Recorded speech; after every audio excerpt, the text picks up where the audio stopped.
Captain Jake Morrison stood on the bridge of the UE Discovery, watching the stars drift by through the big window. His ship was far from Earth, doing research in a quiet part of space. The crew had been mapping new star systems for 3 months now. It was boring work, but someone had to do it. Lieutenant Amy Rodriguez sat at her station, listening to radio signals from space. Most of the time, she only heard static and natural noise from distant suns. But today was different. A weak signal came through her equipment, and it sounded like someone was trying to talk. "Captain," Amy called out, her voice excited. "I'm getting something strange here. It's not natural noise. Someone is sending a message." Jake walked over to Amy's station. The sound was very faint, almost lost in the background noise. But there was a pattern to it, like speech or music. "Can you make it clearer?" Jake asked. Amy worked at her controls, trying to filter out the noise. Slowly, the signal became stronger. It was definitely a voice, but not human. The words were in a language they had never heard before. "Get Dr. Lisa Parker up here," Jake ordered. "We need our language expert." Dr. Parker arrived on the bridge in a few minutes. She was a tall woman with short brown hair and smart eyes.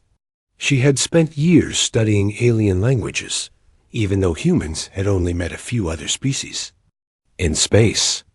"Play it again," Dr. Parker said, listening carefully to the strange voice. The signal repeated every few minutes. It was the same message over and over.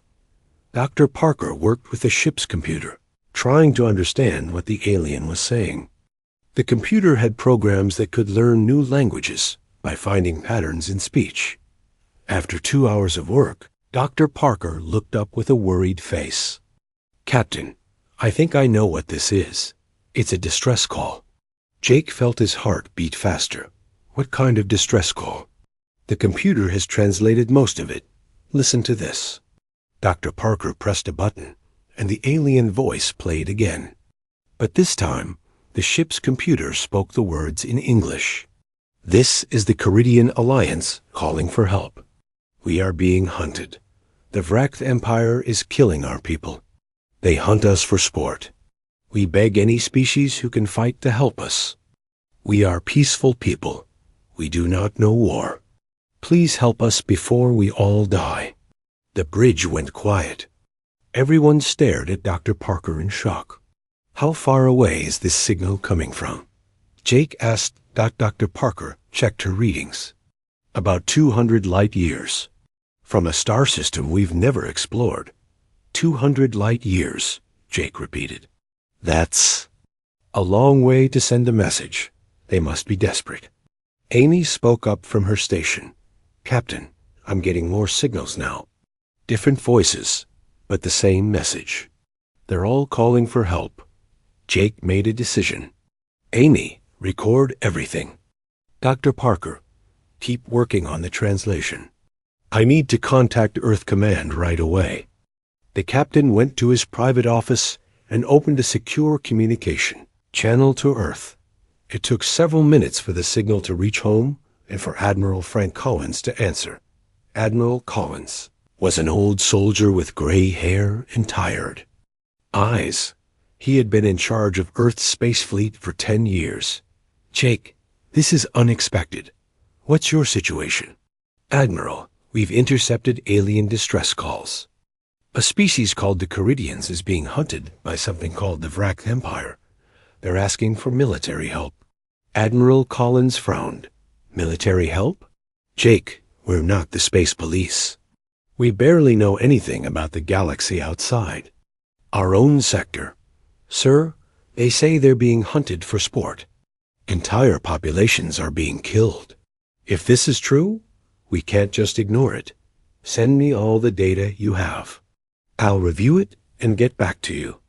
Jake returned to the bridge where Dr. Parker was still working on the translations. She had discovered more details about the situation. "Captain, it's worse than we thought. The Vrakth aren't just attacking one planet. They're moving through multiple star systems. hunting different species. The Caridians are herbivores, plant eaters. They've never developed weapons or military tactics. What about the Vraxth? What are they like? From what I can understand, they're predators. Big, strong, with natural armor and claws. They see other intelligent species as prey animals to be hunted. Jake felt anger rising in his chest. Hunting intelligent beings for sport was evil. It reminded him of the worst parts of human history. Amy looked up from her station. "Captain, the signals are getting weaker. I think some of the transmitters are being destroyed. Keep monitoring everything. Record every signal." Admiral Collins called back 3 hours later. His face was grim. "Jake, I've reviewed your data. If this is real, we're looking at genocide on a massive scale. What are your orders, sir?" "I'm authorizing deployment of the Third Fleet. Commander Tony Sullivan will lead 12 ships to investigate. Your discovery will guide them to the source of the signals." Jake felt relief and worry at the same time. Relief that Earth was going to help, and worry about what they might find when they got there. "Sir, do we know anything about fighting these Vraxth?" "No, we don't. But humans have been fighting predators for millions of years. We'll figure it out." The next day, the Third Fleet arrived at the Discovery's location. 12 warships, led by Commander Sullivan's U's Vengeance. The fleet was the most powerful force Earth had ever sent so far from home. Commander Sullivan was a serious man with dark hair and sharp eyes. He had fought in the colony wars and knew how to handle dangerous situations. "Captain Morrison," Sullivan said over the communication channel, "what's our current situation?" "The distress signals are still coming in, but they're getting weaker. We estimate it will take us 8 days to reach the Caridian system at maximum speed. Then we leave immediately. Every minute we delay could mean more innocent lives lost." As the fleet prepared to jump to hyperspace, Jake stood on his bridge looking at the stars. Somewhere out there, innocent people were dying while monsters hunted them for fun. But now the monsters were about to meet something they had never seen before. They were about to meet humanity. The human fleet moved through hyperspace, like a school of metal fish swimming through an ocean of stars. Inside the ships, the crews prepared for something none of them had ever done before: fight aliens who hunted other thinking beings for sport. Commander Tony Sullivan stood in the war room of the UES Vengeance, studying holographic displays of the Caridian system. The room was filled with his top officers, all trying to understand an enemy they had never seen. "What do we know about Vraxth ships?" Sullivan asked his intelligence officer, Lieutenant Colonel Steve Martinez. Martinez was a big man with broad shoulders and calloused hands. He had been a Marine for 15 years before moving to fleet intelligence. "Not much, sir. From the energy readings in the Caridian distress signals, we think their ships are larger than ours. Maybe twice the size of our biggest battleships." "What about their weapons?" "Unknown. But they've been destroying planets from orbit, so they have serious firepower." Dr. Rachel Adams, the fleet's language expert, looked up from her computer tablet. She was a quiet woman with red hair and green eyes. "I've been studying more of the intercepted communications. The Vraxth have been doing this for a very long time. They have a whole culture built around hunting other species." "Tell me more." "About that," Sullivan said. "They see it as the highest form of art. They keep trophies from every species they destroy. The more intelligent the prey, the greater the honor in killing it." Sullivan felt his jaw tighten. They're going to learn that humans don't make good prey. On the U's Discovery, Captain Jake Morrison worked with Dr. Lisa Parker to decode more alien messages. They had been listening to Vraxth communications for 2 days now, and what they learned made their blood run cold. "Jake, listen to this," Dr. Parker said, playing a translated Vraxth message. "War Alpha Sketh Meron speaking. The Caridian hunt. Proceeds well. Their largest city burns beautifully. Tomorrow, we will hunt the survivors in the forests. The young ones always run the fastest. Jake's hands formed fists. These things are monsters. It gets worse. They're not just killing the Caridians. They're torturing them first. They consider fear to be the most important ingredient in a good hunt. Dr. Parker had been having trouble sleeping since she started translating the Vract messages. Every new communication revealed more horror. The Vract didn't just kill. They played with their victims like cats, playing with mice. Lieutenant Amy Rodriguez called out from her station. "Captain, I'm getting a new signal. It's weak, but it's coming from inside the Caridian system. Put it on speakers." The voice that came through was different from the others.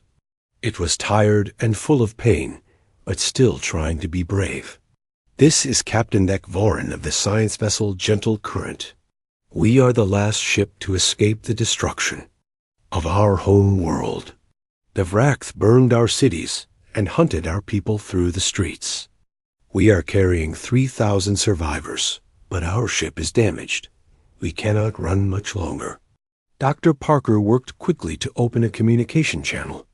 "Captain Vorin, this is Dr. Parker of the human fleet. We received your distress calls. Help is coming." There was a long pause. Then the alien voice spoke again, and they could hear the surprise. "Human fleet? We do not know your species.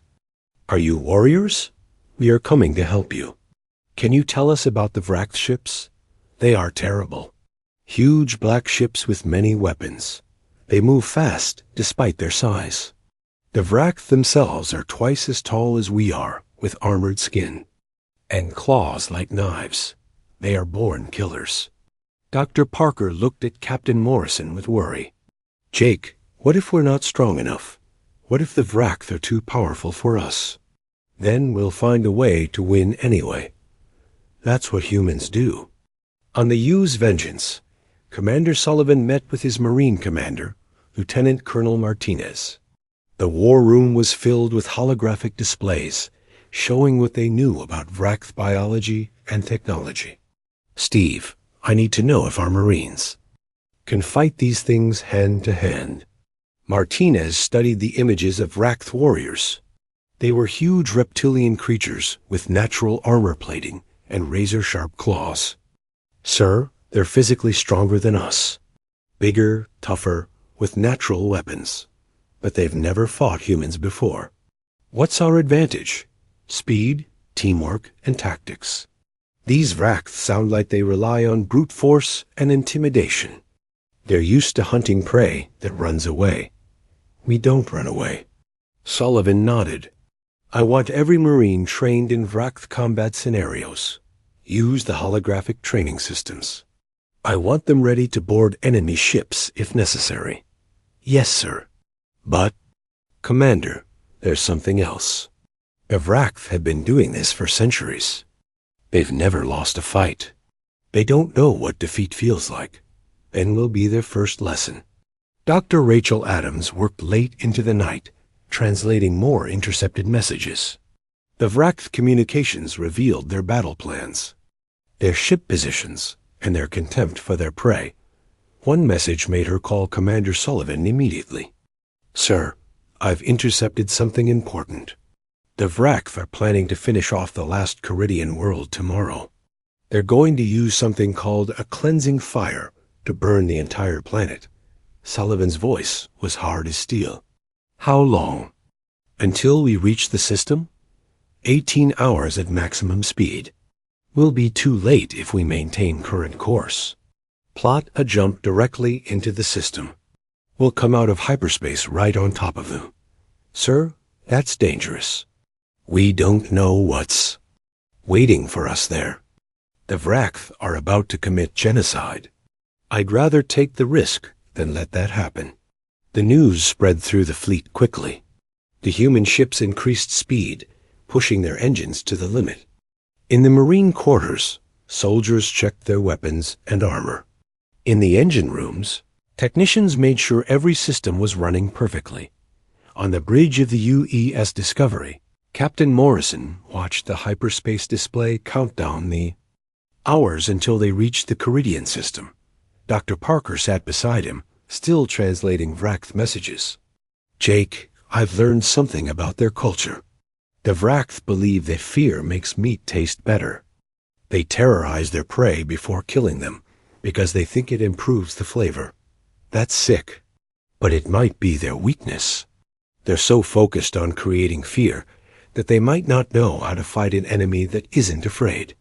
Morrison smiled grimly. "Then they've never met humans before." The alien voice of Captain Deathworlders came through the communications again. "Human friends, the Vract ships are moving toward the last of our worlds. Thousands of our people are still on the planet's surface. They cannot escape. Hold on, Captain. We're almost there. Human friends, I must tell you something. The Vract have never been defeated. They are the greatest predators in this part of the galaxy. Many species have tried to fight them. All have failed." Dr. Parker responded, "Captain Deathworlders, you don't understand. Humans come from a world full of predators. We didn't become the dominant species by running away. We became dominant by hunting the hunters." As the fleet prepared to drop out of hyperspace, Commander Sullivan addressed all the ships. "This is Commander Sullivan speaking to all vessels. We are about to enter combat with an enemy that has never known defeat. They think they are the ultimate predators. They are about to learn that Earth has sent its own predators to hunt them. Remember, we are not just fighting for ourselves. We are fighting for every innocent life these monsters have taken, and every innocent life they plan to take.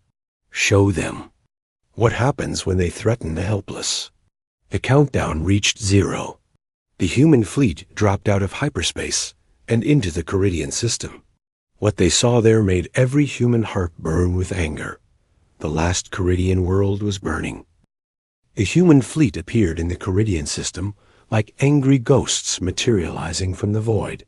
Commander Sullivan stood on the bridge of the UES Vengeance, staring at the horrific scene before them. The last Caridian world was a ball of fire. Massive black ships hung in orbit around the planet, shooting beams of energy down at the surface. Cities burned like candles in the darkness. Even from space, they could see the orange glow of destruction covering entire continents. "My God," whispered Lieutenant Colonel Martinez. "They're burning the whole planet. Count the enemy ships," Sullivan ordered. 36 vessels, sir. All larger than our biggest battleships. They're arranged in hunting formation around the planet." Sullivan felt his anger grow cold and sharp. These monsters were methodically destroying an entire world full of innocent people. All ships, battle stations. Prepare for immediate attack. On the UES Discovery, Captain Jake Morrison watched the tactical display with growing fury. Dr. Lisa Parker sat beside him, her face pale as she listened to the Vract communications. "What are they saying?" Morrison asked. "They're laughing," Dr. Parker said, her voice shaking. "They're making jokes about how the Caridians scream when they burn. They think it's funny." The largest Vract ship suddenly changed course, turning toward the human fleet. It was a massive black vessel, covered in weapon ports and armor plating. Energy readings showed it was 3 times the size of the UES Vengeance. "Incoming communication from the Vract flagship," Amy Rodriguez announced. "Put it on screen," Sullivan ordered. The face that appeared on the main display was the stuff of nightmares. The Vract War Alpha Skethmaron was a huge reptilian creature with black scales and yellow eyes. His mouth was full of sharp teeth, and scars covered his face and neck. When he spoke, his voice was like grinding stone. "Unknown ships, I am War Alpha, Skethmaron of the Vract Empire. You have entered our hunting ground. Surrender now, and we will give you a quick death. Resist, and we will hunt you slowly." Sullivan stepped forward, his voice calm but deadly. I am Commander Sullivan of the human fleet. You will cease your attack on the Caridian world immediately and withdraw from this system. Skethmaron laughed, a sound like breaking glass. Humans? We have never heard of your species. You must be new prey. How exciting. It has been months since we hunted something we had not killed before. You're not hunting us, Sullivan said. We're hunting you. The Vract War Alpha's eyes narrowed. Impossible. Prey does not hunt predators. You will learn fear soon enough. The communication ended. Skethmaron turned his massive ship toward the human fleet, and the other Vract vessels followed. They moved in a formation that looked like a pack of wolves surrounding sheep, but the humans were not sheep. All ships, implement attack pattern Alpha, Sullivan commanded. Hit and run tactics. Don't let them surround us. The human ships scattered in different directions, moving faster than the Vract had expected. The alien vessels were powerful but slow, designed for overwhelming firepower rather than speed. The UES Vengeance led the first attack, diving toward the Vract flagship while firing every weapon it had. The enemy ship's shields flared as human. Missiles and energy beams struck home. But the Vract ship was massive, and the human weapons seemed to barely scratch it. Their armor is too thick, Martinez reported. Our weapons aren't penetrating. Then we'll have to get creative, Sullivan said. All ships target their weapon ports. We can't break their armor, but we can blind them. The human fleet changed tactics, using their superior speed to dart around the Vract ships like angry hornets. They focused their fire on the enemy weapon systems, slowly reducing the aliens' ability to fight back. On the U's discovery, Dr. Parker intercepted more Vract. Communications. Jake, they're confused. They've never seen tactics like this before. They're used to prey that either runs away or fights head-on. Good. Confusion is our friend. The battle raged for 2 hours. The humans lost 2 ships, but they had disabled the weapons on 5 Vract vessels. More importantly, they had stopped the bombardment of the Caridian world. Lieutenant Amy Rodriguez picked up a new signal. Captain, I'm getting a message from the planet's surface. It's Captain Nekvorin. Put him through. The alien voice was full of hope and amazement. Human friends, you have stopped the burning. Our people are still alive, but how is this possible? The Vract have never been stopped before. We're not done yet, Morrison replied. Can you give us information about their ship designs? Yes. Our scientists studied their vessels during previous attacks. The Vract ships have a weakness. Their power cores are located in the center of each ship, but they are only lightly armored. They never expected anyone to get close enough to target them. This information changed everything. Sullivan ordered his fastest ship, the UES Falcon, to attempt a close-range attack on the Vract flagship. Captain Andy Brooks commanded the small vessel, and he was known for taking dangerous risks. Andy, I need you to get inside their defensive perimeter, Sullivan said. Get close enough to target their power core. Consider it done, Commander. The Falcon was a small, fast ship designed for reconnaissance. It accelerated toward the Vract flagship at maximum speed, dodging the massive energy beams that tried to swat it like a fly. War Alpha Skethmaran watched the tiny human ship approach and laughed. Foolish prey. One small ship against my flagship? This will be amusing. But Captain Brooks was not planning a conventional attack. The Falcon had been equipped with a special weapon, a concentrated antimatter charge that could punch through almost any armor. Brooks aimed for the exact center of the Vract ship and fired.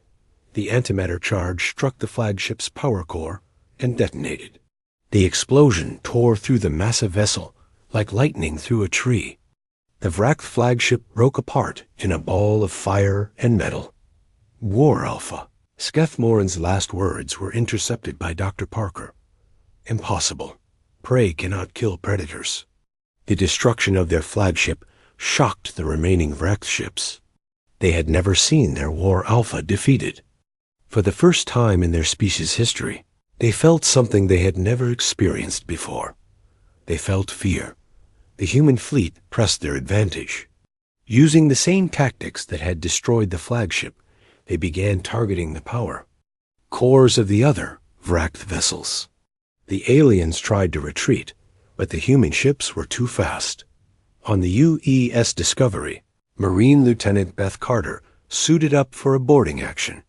"Captain, the wrecked ship we disabled is still intact. I want to take a team aboard and capture it." "Beth, those things are twice your size with natural weapons. Are you sure about this?" "Sir, we need to learn more about their technology. And besides, I want to look one of these monsters in the eye." Carter led a team of 12 Marines aboard the damaged wrecked vessel. The inside of the ship was dark and filled with the smell of smoke and alien blood. The corridors were huge, designed for creatures much larger than humans. They found the first wrecked warrior in the ship's command center.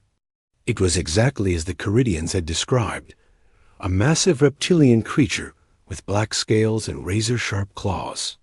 But it was wounded and trapped under fallen debris. The wrecked warrior looked up at the human, Marines with yellow eyes full of hatred. "Prey," it hissed. "You are just prey." Carter aimed her weapon at the creature's head. "No, we're the things that hunt monsters like you." The wrecked warrior tried to attack, but it was too badly injured. Carter's team secured the creature for interrogation and began searching the ship for useful technology and information. Back in space, the battle was turning decisively in favor of the humans. Half the wrecked ships had been destroyed or disabled. The remaining aliens were trying to escape, but the human fleet surrounded them. Commander Sullivan opened a communication channel to all surviving wrecked ships. "This is Commander Sullivan. Your War Alpha is dead. Your flagship is destroyed. Surrender now, and we will spare your lives." The response came from a wrecked commander named Vexcarl. "Humans, you have done the impossible. You have defeated us in battle. But do not think. This is over. The wrecked empire spans 1,000 worlds. We will return with a fleet that will darken the stars." "Let them come," Sullivan replied. "We'll be ready." The surviving wrecked ships jumped to hyperspace, fleeing the system in defeat. For the first time in their species' history, they had been beaten by their prey. On the surface of the Caridian world, millions of survivors emerged from hiding places and shelters. The burning had stopped. The monsters were gone. And strange new aliens called humans had saved them from extinction. Captain Deathworlders' voice came through the communications, filled with gratitude and wonder. "Human friends, you have done what no species has ever done. You have made the wrecked afraid. How is this possible?"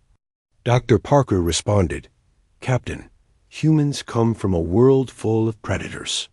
We learned long ago that the best way to deal with monsters is to become better monsters ourselves." As the human fleet regrouped around the saved Caridian world, they knew this was just the beginning. The wrecked empire would return, and when they did, they would bring everything they had. But humanity had sent a message that would echo across the galaxy. The prey had become the predators, and the monsters had learned to fear the dark. News of the human victory spread through the galaxy like wildfire. In the 3 weeks since the battle at the Caridian world, dozens of species had sent their own distress calls to Earth.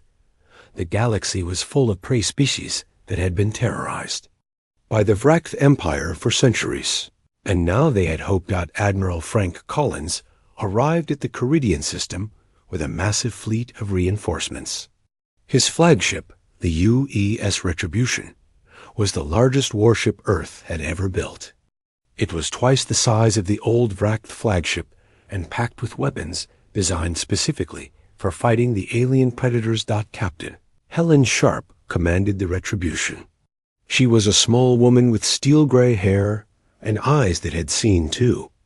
Much combat. She had fought in every major battle of the colony wars and was known for her ruthless efficiency.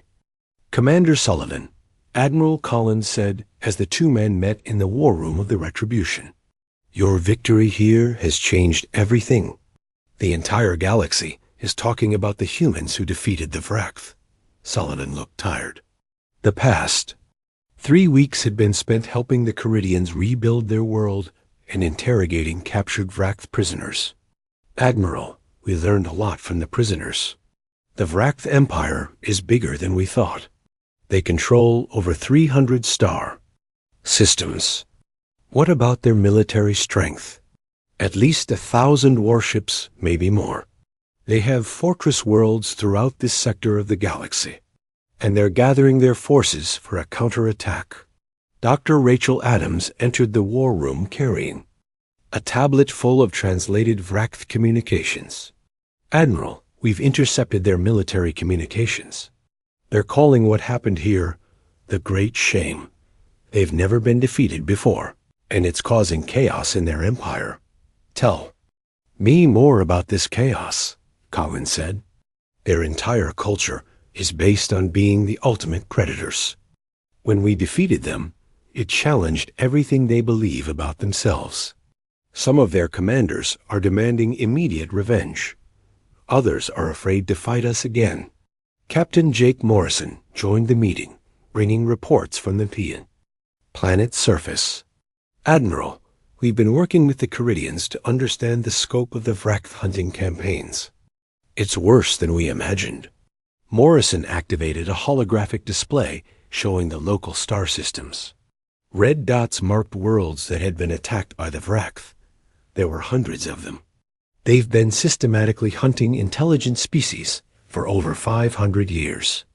Entire civilizations have been wiped out. The Caridians estimate that the Vraxth have killed over 50 billion sentient beings. Admiral Collins stared at the display in horror. 50 billion. And they're not done. We've intercepted communications about planned attacks on at least a dozen more worlds. Species that have never heard of the Vraxth are about to be hunted to extinction. Collins made a decision that would change the course of galactic history. Then we stopped them. All of them. We're going to hunt down every Vraxth fleet and destroy their ability to terrorize innocent species. The plan was ambitious and dangerous. The human fleet would split into multiple task forces, each targeting a different Vraxth hunting fleet. They would use the same hit-and-run tactics that had worked at the Caridian world, but on a much larger scale. Captain Helen Sharp led the first task force to the Mirix system, where the Vraxth were hunting a species of peaceful traders. The Mirix were small, furry creatures who had built their entire civilization around commerce and art. They had no weapons and no concept of warfare. The Vraxth had been hunting them for sport for 3 months, capturing the fastest runners and keeping them as entertainment. The surviving Mirix had sent desperate messages throughout the galaxy, begging for help. Sharp's task force arrived to find the Vraxth ships in orbit around the Mirix homeworld. The aliens were using transport beams to lift frightened Mirix from the surface, bringing them aboard their ships for what they called the running game. "All ships attack immediately," Sharp ordered. "No mercy for these monsters." The human ships struck like lightning. The Vraxth commander, caught off guard by the sudden attack, tried to rally his fleet. But the humans had learned from their previous battle. They knew exactly where to hit the Vraxth ships to cause maximum damage. The battle lasted only 4 hours. When it was over, the entire Vraxth hunting fleet was destroyed. The surviving Mirix were rescued and returned to their homeworld. Meanwhile, Commander Sullivan led another task force to the Zelthara system. The Zelthair were an ancient species of philosophers and scientists who had never developed weapons. They spent their long lives studying the mysteries of the universe and creating beautiful art. The Vraxth had been hunting them for 6 months, using their advanced sensors to track the Zelthara through the crystal caves where they lived. Aliens considered the Zelthara to be the perfect prey. Intelligent enough to be interesting, but completely helpless. Sullivan's ships arrived to find the Vract using sonic weapons to collapse the crystal caves, forcing the Zelfara out into the open, where they could be hunted. The sight of the beautiful crystal formations being destroyed made the human crews furious. "These things destroy everything beautiful in the galaxy," Sullivan said to his crew. "Time to return the favor." The human fleet used a new tactic they had developed. Instead of fighting the Vract ships in space, they used their transport beams to send marine teams directly onto the enemy vessels. The Vract had never faced boarders before, and they were unprepared for human close-quarters combat. Sergeant Major Chris Washington led the assault on the Vract flagship. His team moved through the alien ship like shadows, using their advanced technology to stay invisible to Vract sensors. They reached the ship's command center and found the Vract. "Commander directing the hunt. Surprised to see us?" Washington asked as his team surrounded the alien commander. The Vract commander was a massive creature with silver scales and intelligent red eyes. "Humans, we have studied your first victory. You will not defeat us again." "Watch us," Washington replied. The Marine team captured the Vract commander and used his access codes to shut down the sonic weapons. The crystal caves stopped collapsing, and the Zelfara were safe. On the planet's surface, the ancient Zelfara emerged from their hiding places to thank their rescuers. They had never seen warfare before, but they understood that the humans had risked their lives to save people they had never met. "Why do you help us?" asked Elder Vash Koram, the oldest of the Zelfara. "What do you gain from saving our lives?" Marine Lieutenant Beth Carter, who had been helping evacuate wounded Zelfara, looked up from her work. "We don't gain anything, except the knowledge that innocent people are safe. Where we come from, that's reason enough." The pattern repeated across dozens of star systems. Human task forces appeared wherever the Vract were hunting, and the predators found themselves becoming the prey. The aliens who had terrorized the galaxy for centuries began to experience something they had never felt before: the fear of being hunted. Dr. Lisa Parker, now working as the fleet's chief intelligence officer, intercepted increasingly desperate Vract communications. "Admiral, their empire is starting to crack. Several hunting fleets have refused orders to attack new worlds. They're afraid of encountering human ships." "What about their main fleet?" "They're gathering everything they have at their home system. Over 400 ships, including their most powerful dreadnoughts. They're planning a massive counterattack." Admiral Collins studied the intelligence reports.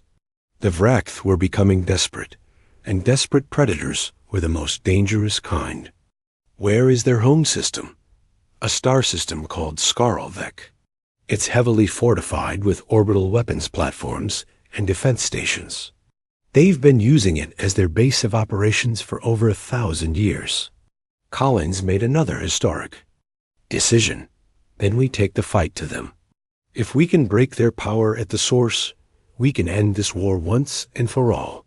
The plan was to gather the entire human fleet and attack the Vract home system. It would be the largest space battle in galactic history, with the fate of countless species hanging in the balance dot as the human fleets regrouped for the final assault. Messages of support came from all over the galaxy. The Caridians sent their fastest ships to carry supplies. The Myrics provided their advanced sensors. The Zelfara offered their knowledge of Vract psychology. Captain Thek Vorin of the Gentle Current spoke for all the rescued species. "Human friends, you have given us something we thought was lost forever: hope." For 500 years, our people lived in fear of the Vract. Now, for the first time, we believe the galaxy can be free of their terror. But the humans knew the hardest battle was still ahead. The Vract home system would be defended by everything the Empire had left. It would be a fight for the survival of both species. Only one would emerge victorious. Dr. Rachel Adams, brought disturbing news from her analysis of captured Vract data files. Admiral, we've discovered something terrible. The Vract aren't just hunters. They're collectors. Their home world contains a museum filled with trophies from every species they've ever destroyed. What kind of trophies? Preserved specimens, art, technology. They keep something from every civilization they wipe out. According to these files, they have artifacts from over 200 extinct species. The human armada that approached the Scarlet system was the largest fleet ever, assembled by Earth. Over 200 warships moved through hyperspace like a pack of wolves closing in on their prey. At the center of the formation, Admiral Collins stood on the bridge of the UES Retribution, preparing for the battle that would decide the fate of the galaxy. "Drop us out of hyperspace at the edge of the system," Collins ordered. "I want to see what we're dealing with before we commit to the attack." The fleet emerged from hyperspace to find a sight that took their breath away. The Vract home system was a fortress, unlike anything they had ever seen. Massive space stations orbited the central planet, each one bristling with weapons. Defense. Platforms hung in space like deadly flowers, their energy cannons tracking the approaching human ships. But it was the planet itself that shocked them the most. Skarldek was covered in monuments to genocide. Huge pyramids made from the bones of extinct species reached toward the sky. Cities built from the melted-down technology of dead civilizations sprawled across the continents. The Vract had turned their home world into a massive trophy room. Captain Helen Sharp studied the tactical displays with growing anger. "Admiral, I count over 400 Vract ships.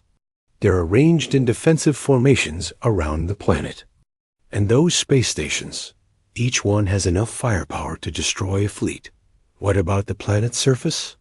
Heavy fortifications, planetary shields, and according to our sensors, massive underground facilities.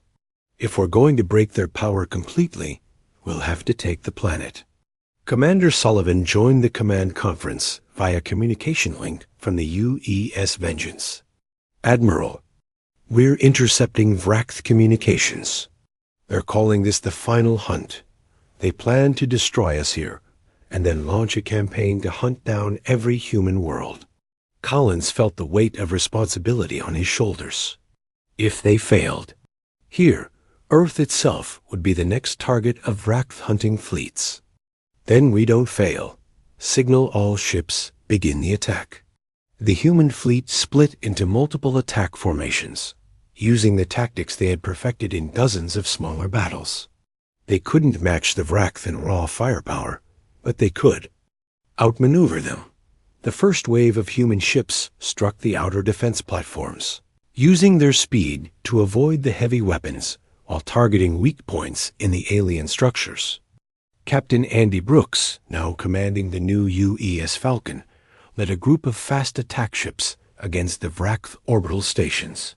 "Remember," Brooks called to his squadron, "these monsters have trophies from 200 extinct species on that planet. We're fighting for every innocent life they've taken." The battle for Skarldek was the most intense combat any human had ever experienced. The Vract fought with desperate fury, knowing that defeat here would mean the end of their empire. Their massive dreadnoughts fired waves of energy that could vaporize smaller ships, but the human vessels danced between the beams like deadly butterflies. War Alpha Vex Skarl commanded the Vract defense from his flagship, the Apex Predator. It was the largest warship ever built by the Vract, 3 times the size of the human flagship and armed with weapons that could crack planets. "Humans," Vex Skarl broadcast to the attacking fleet, "you have made a terrible mistake coming here. This is our home. This is our strength. You will all die, and we will hunt your species to extinction." Admiral Collins responded personally. "War Alpha, your species has terrorized the galaxy for too long. Today, the hunting stops forever." The battle raged for 8 hours. The humans lost 30 ships, but they destroyed twice that number of wracked vessels. More importantly, they had broken through the outer defenses and were now engaging the enemy fleet directly. Captain Jake Morrison, commanding the UES Discovery, led a strike team toward the planet's surface. His mission was to locate and destroy the Vract Trophy Museum, the symbol of their centuries of genocide. "Jake," Dr. Lisa Parker said from her station, "I'm detecting massive underground facilities beneath the main continent. The energy readings suggest they're using the stolen technology of extinct species to power their civilization. Then we shut it down, all of it. The Discovery and 6 other ships broke through the planetary defenses and began landing troops. On Skarldek, the planet's surface was even more horrifying up close. Streets were paved with the polished bones of alien victims. Buildings were constructed from materials stolen from dead worlds. Gardens were filled with plants taken from extinct ecosystems. Marine Lieutenant Beth Carter led the assault on the Central Museum complex.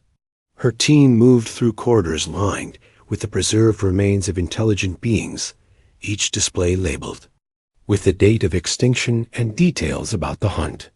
"This is sick," said Sergeant Major Chris Washington, looking at a display case containing the last survivor of a species called the Wandering Poets. "They've turned genocide into art."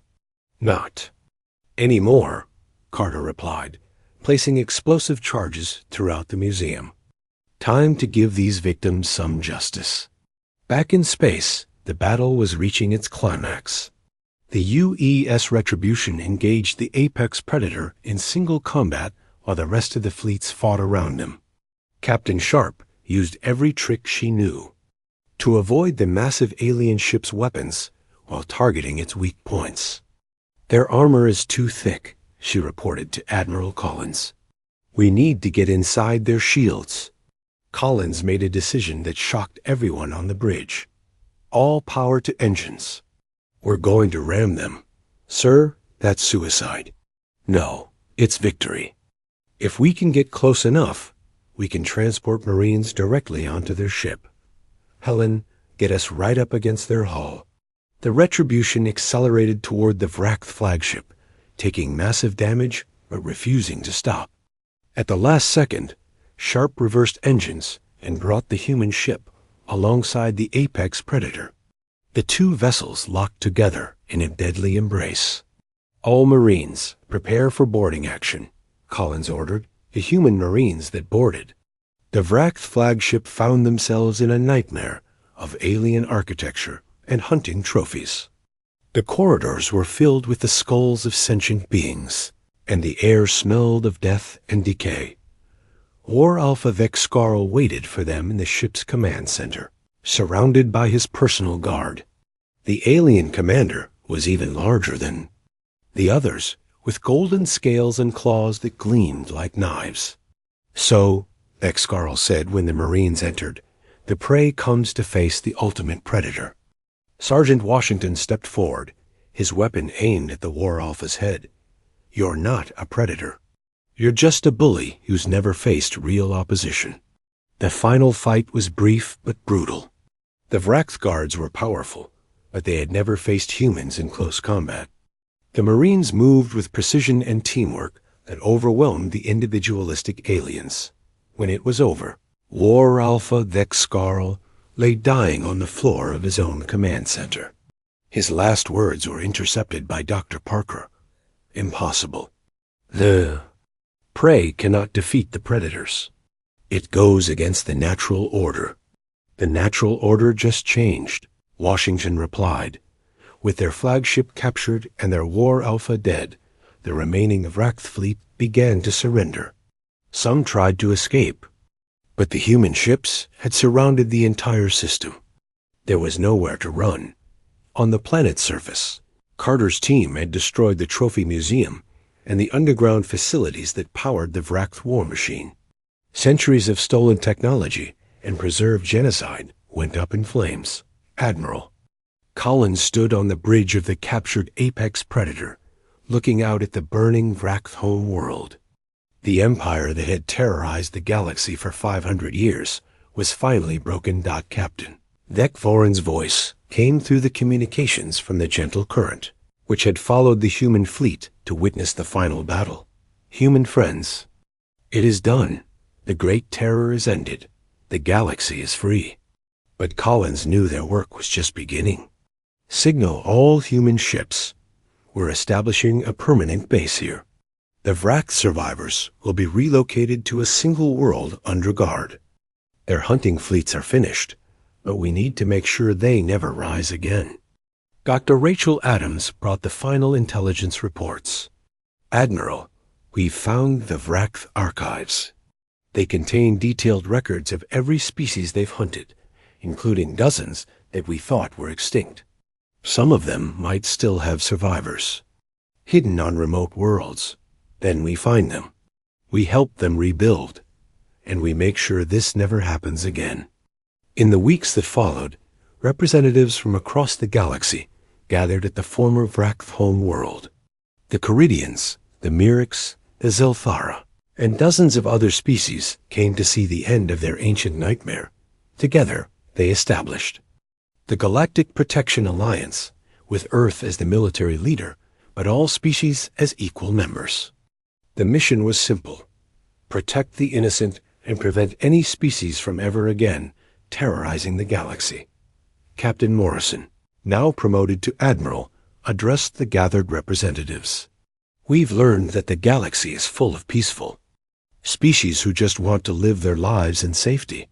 We've also learned that there are predators who see that peace as weakness. The Alliance exists to make sure the predators are wrong. The former Vrath hunting grounds became refugee centers where survivors of extinct species could rebuild their civilizations. The massive space stations that once launched genocide fleets were converted